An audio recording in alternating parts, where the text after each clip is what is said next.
Welcome everyone. আজকে এই মুহূর্তে আবার যে ভিডিওটা করছি এটা হচ্ছে গিয়ে কার্গিল বিচ বলতে এখানে সানসেটটা এখন এই মুহূর্তে সানসেট হচ্ছে 6টা বাজে।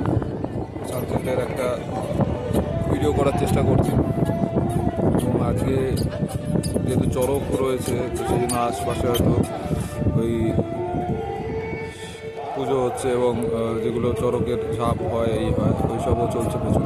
একটা এই জম্বুদ্বীপের উত্তর দিকে সব গ্রাম রয়েছে, এখানে এই মুহূর্তে সূর্যাস্ত যাচ্ছে।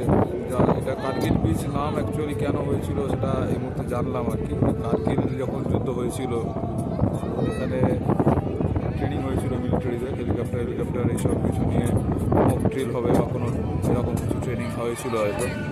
তো হয়েছিল হয়তো না, সেটা ওই যে টোটো ড্রাইভার সেই রেকর্ড করলো আর কি, বললো যে সেই কারণে এটাকে কার্গিল বিচ নাম দেওয়া হয়েছে। এখানে প্রচুর বোল্ডার টাইপেরও রয়েছে এবং অনেক লোকজনই সন্ধ্যাবেলা এসছে, প্রচুর ভিড়ভাড়ও আছে ভালোই, মানে খুব কিছু ভিড় নয় বাট অনেকজন লোকজন আছে। এই টাইমে টুরিস্ট কম আসে হয়তো, আর শীতের সময় অনেক বেশি টুরিস্ট আসে।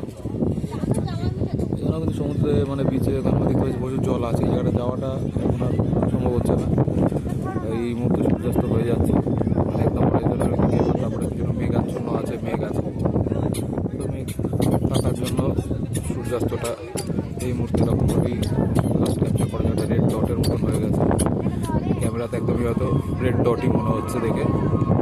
তো এটাই সানসেটের এক্সপিরিয়েন্স। অনেকদিন বাদে সি বিচে এসে সানসেট দেখা সৌভাগ্য হচ্ছে। কোনো জায়গাতেই সানসেট দেখাটা বেশ একটা পিসফুল এবং স্যাটিসফাইং একটা এক্সপিরিয়েন্স হয়। আর পাহাড়ে গেলে, সমুদ্রে গেলে এটা আগেও অনেকের একটা ট্রেন্ড থাকতো যে সানসেটটা দেখবো, সানরাইজ দেখবো। তো এখনও যারা ভোরবেলা ওঠে তারা সানরাইজ দেখে সমুদ্রে।